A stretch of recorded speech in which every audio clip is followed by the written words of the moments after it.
The law of evolution. We need to transform ourselves in order to evolve. The law of evolution is what enables us to move to levels of greater satisfaction by developing consciousness. Doing this entails taking advantage of the seeming problems that life presents, which in reality are merely the necessary opportunities to reach understanding of the laws and find the partial truths that are the path to encountering the universal truths. The law of evolution works by pitting opposites against each other, thereby triggering the confrontation of all our ideas, beliefs, cultures, customs, feelings and emotions. It allows disequilibrium and apparent absurdity to be within the law and that what is not correspondent in a place to manifest. It creates circumstances that go against the inferior laws, acting as an anti-law before those laws it contradicts.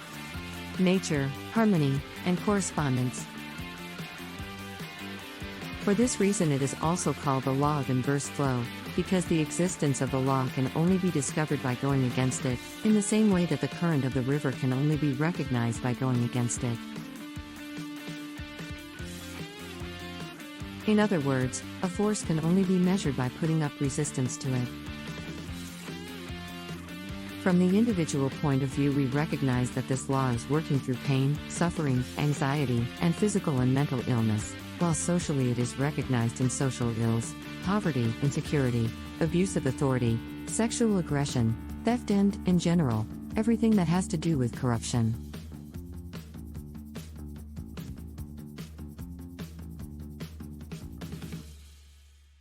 We are acting within the law of evolution when we are engaged in or allowing learning, because this law requires all processes that are conducive to learning, however difficult they may seem to us, and does not allow anyone to prevent or limit the experience necessary to produce the verification and understanding of the laws that govern the perfect order of the universe.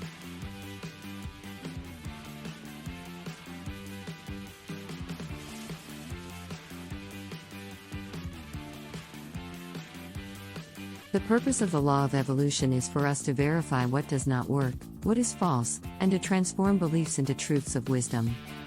Thanks to this law, each of us can move from a state of ignorance to one of wisdom in which we are invulnerable to any outside influence because we are able to take decisions from within ourselves since we know exactly what does work. Within the evolutionary process that makes it possible to move from ignorance to wisdom, one finds three types of characters who act within the parameters of the law as they understand it.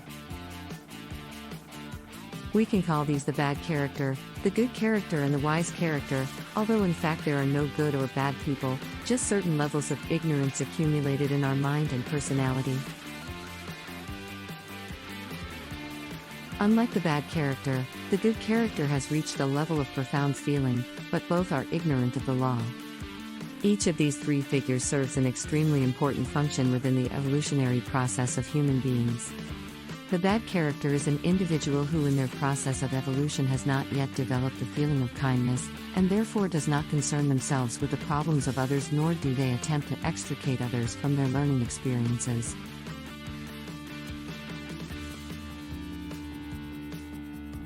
This is someone who is completely ignorant of the law. The effect of the bad character on the good is to provide contrasts so that they recognize the existence of the law, because the feelings of the good character often lead them to violate the law of correspondence, with the result that their lives are filled with innumerable difficulties.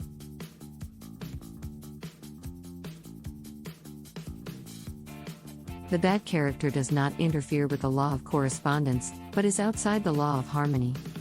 The good character is an individual who has already developed feelings towards to their neighbor because they have gone further in the development of consciousness. However, they are also totally ignorant of the law, and therefore without realizing it they try and prevent other people's learning experiences. The effect of the good character on the bad is to show them more harmonious options for living and to facilitate the development of their feelings because, in general, their human relationships are appalling. From an evolutionary point of view, those with feelings are somewhat more developed than those without. They have gone one step further. The evolutionary distance between the bad character and the good will often be bigger than one step further. It will be the step because the consequences are exponential. In any case, one cannot go backwards in evolution, and therefore someone who has already developed feelings cannot go back to not having them, but will keep going forwards. Once feelings have been experienced as a tool for self-knowledge and spiritual development, and we have become aware of the existence of the laws of the universe, it is possible to recognize that feelings are of no benefit, that we must move towards desensitization in order to act as the wise character.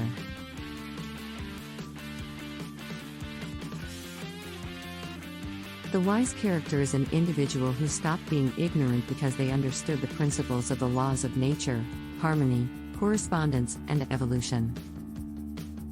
As a result, they respect everyone's experiences and are always ready to serve and to teach at the appropriate time, without interfering in their learning.